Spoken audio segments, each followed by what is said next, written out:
प्रशासन की रोक के बावजूद संभल जाने पर अड़े कांग्रेस नेता। कांग्रेस प्रतिनिधिमंडल आज संभल का करेगा दौरा।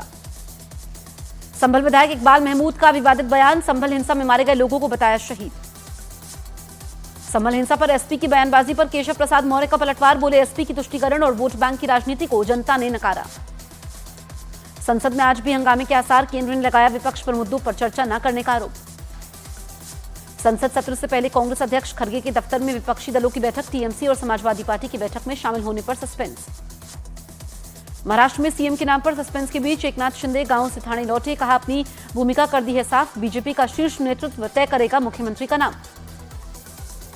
जबरन वसूली मामले में आम आदमी पार्टी विधायक नरेश बालियान को कोर्ट ने 2 दिन की पुलिस कस्टडी में भेजा।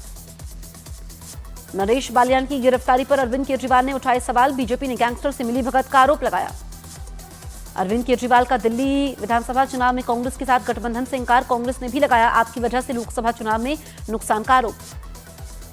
आम आदमी पार्टी के अकेले चुनाव लड़ने के ऐलान पर बीजेपी का निशाना। हर्ष मल्होत्रा ने कहा कांग्रेस ने केजरीवाल की पार्टी के साथ गठबंधन करने से इंकार कर दिया। जनसंख्या में गिरावट पर आरएसएस प्रमुख मोहन भागवत ने जताई चिंता। मॉडर्न पॉपुलेशन साइंस का हवाला देकर 2 या 3 से ज्यादा बच्चों की वकालत भी की। मोहन भागवत के बयान पर ओवैसी ने उठाए सवाल। कहा मोहन भागवत क्या बच्चे पैदा करने के लिए कुछ देंगे या कोई स्कीम निकालेंगे। कांग्रेस नेता तारिक अनवर का मोहन भागवत के बयान पर पलटवार। कहा उनकी सोच दिवालिया हो गई है। गरीबी दूर होने पर देश आगे बढ़ेगा। पप्पू यादव ने एक बार फिर लॉरेंस गैंग से धमकी मिलने का किया दावा। वीडियो मैसेज के जरिए दोबारा जान से मारने की धमकी मिलने की बात कही। दिल्ली एनसीआर वायु प्रदूषण के मामले में आज सुप्रीम कोर्ट में सुनवाई। पिछली सुनवाई में कोर्ट गुणवत्ता प्रबंधन आयोग से स्थिति का जायजा लेकर सुझाव देने को कहा था। पोर्नोग्राफी मामले में ईडी ने शिल्पा शेट्टी की पति राज कुंद्रा को आज पूछताछ के लिए बुलाया। ईडी ने राज कुंद्रा को कल भेजे थे समन्स। जयपुर पुलिस की गिरफ्त में लॉरेंस बिश्नोई गैंग की मैसेंजर मैडम माया उर्फ सीमा मल्होत्रा गुर्गों तक पहुंचाती थी गैंगस्टर के संदेश। लॉरेंस बिश्नोई गैंग के 3 गुर्गों को पुलिस ने किया गिरफ्तार। मध्य प्रदेश के इंदौर से हुई लॉरेंस के गुर्गों की गिरफ्तारी। छत्तीसगढ़ के बीजापुर में 7 नक्सलियों को तेलंगाना पुलिस ने किया ढेर। नक्सलियों से हथियार और कई सामान भी बरामद। अमेरिका में भारतीय छात्र की हत्या पर भारत सख्त। शिकागो में भारतीय काउंसलेट ने अमेरिकी अधिकारियों से दोषियों पर फौरन कार्रवाई की मांग की। जय शाह ने आईसीसी चेयरमैन का पद संभाला। 36 साल के शाह सबसे युवा चीफ बने। बोले महिला क्रिकेट को बढ़ावा देने के लिए करेंगे काम। ओडिशा के पुरी में नौसेना ने ब्लू फ्लैग बीच पर किया नौसेना दिवस का अभ्यास। 4 दिसंबर को मनाया जाएगा नौसेना दिवस।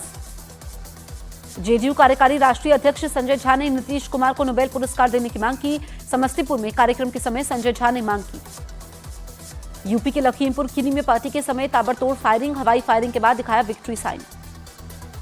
मध्य प्रदेश के धार में जमीन विवाद में 2 पक्षों के बीच चली गोलियां। कई लोग हुए घायल। पुलिस ने मामला दर्ज कर लिया।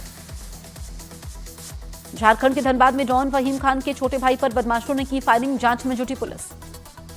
मध्य प्रदेश के उज्जैन में चलती कार में नाबालिग लड़की का रेप। पुलिस ने 1 आरोपी को किया गिरफ्तार। 2 आरोपी फरार। यूपी के मुरादाबाद में महिला कांस्टेबल के साथ छेड़छाड़ और मारपीट। सीसीटीवी में रिकॉर्ड हुई वारदात। मामला दर्ज कर आरोपियों की तलाश में पुलिस। दिल्ली के नलायना में 36 साल के शख्स की चाकू मारकर हत्या। गुस्साए परिवार ने सड़क जैम कर किया विरोध। मध्य प्रदेश की मुरैना में शराब के नशे में एक दोस्त ने की दूसरे की हत्या। सीसीटीवी कैमरे में रिकॉर्ड हुई पूरी वारदात। यूपी के हरदोई में 2 पक्षों में चली लाठियां। मारपीट का वीडियो सोशल मीडिया पर हुआ वायरल। यूपी के एटा में कारोबारी को 1 घंटे तक डिजिटल अरेस्ट कर ठगी। कारोबारी से 23 लाख रुपए ईडी अधिकारी बताकर ठगे। बिहार के किशनगंज में दिन दहाड़े बंदूक की नोक पर कारोबारी के बेटे के साथ लाखों की लूटपाट। बाइक सवार 3 बदमाशों ने वारदात को दिया अंजाम।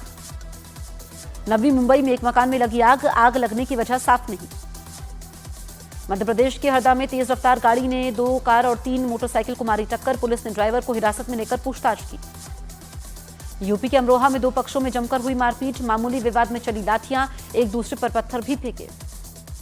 एमपी के उज्जैन में महाकाल मंदिर में अब चढ़ावे के लिए एटीएम से मिलेगा प्रसाद। मुख्यमंत्री मोहन यादव ने लड्डू की एटीएम की शुरुआत की। वृंदावन में बांके बिहारी के दर्शन के लिए उमड़ा श्रद्धालुओं का सैलाब। बड़ी संख्या में श्रद्धालुओं के आने से लगा जैम। प्रशासन की व्यवस्था हुई ध्वस्त। वाराणसी के काल भैरव मंदिर की गर्भगृह में केक काटना मॉडल को पड़ा भारी। सोशल मीडिया पर मॉडल ममता राय वीडियो वायरल होने के बाद सवालों में घिरी मॉडल। गुजरात के पंचमहल की अदालत में सुनवाई के समय एक शख्स ने की जज को रिश्वत की पेशकश। एसीबी ने रिश्वत की पेशकश करने वाले शख्स को गिरफ्तार कर लिया। बिहार के गोपालगंज में ड्रोन की मदद से शराब की भट्टी का पर्दाफाश, पुलिस के पहुंचने से पहले तस्कर हुए फरार। उत्तराखंड के चमोली में भालू का आतंक, थाने में भालू ने कुत्ते के बच्चों को शिकार बनाया। पीलीभीत में अजगर दिखने से लोगों में मचा हड़कंप, ग्रामीणों ने अजगर को पकड़कर वन विभाग की टीम को सौंपा। जम्मू कश्मीर के सोनमर्ग में भारी बर्फबारी, रास्ते पर जमी बर्फ की मोटी परत, रास्ता खोलने में जुटी बीआरओ की टीम। बांग्लादेश में हिंदुओं और मंदिर पर हमलों के खिलाफ अहमदाबाद में प्रदर्शनकारियों ने स्वामी चिन्मय दास की तत्काल रिहाई की मांग की। यूपी के मथुरा में बांग्लादेश में रह रहे हिंदुओं के लिए की गई खास प्रार्थना, लोगों ने बांग्लादेश में रह रहे हिंदुओं की सलामती के लिए प्रार्थना की। बांग्लादेश में हिंदुओं पर अत्याचार के मामले में टीएमसी का केंद्र का साथ देने का दावा। टीएमसी नेता कुणाल घोष बोले, जो केंद्र सरकार करेगी हम उसका समर्थन भी करेंगे, लेकिन केंद्र सरकार पर क्या कर रही है। बीजेपी नेता सुकांत मजूमदार ने बंगाल में रह रहे हिंदुओं से एक होकर रहने की बात कही। बोले, बांग्लादेश में जो हिंदुओं के साथ हो रहा है वो बंगाल में भी हो सकता है, इसलिए हिंदू एक होकर रहे। बांग्लादेश में हिंदुओं की सुरक्षा पर आरएसएस ने की बैठक, यूपी के मथुरा में हुई बैठक। इजरायल के तेल अवीव में बंधकों की रिहाई को लेकर विरोध, प्रदर्शनकारियों ने बंधकों की रिहाई के लिए समझौते की मांग भी की।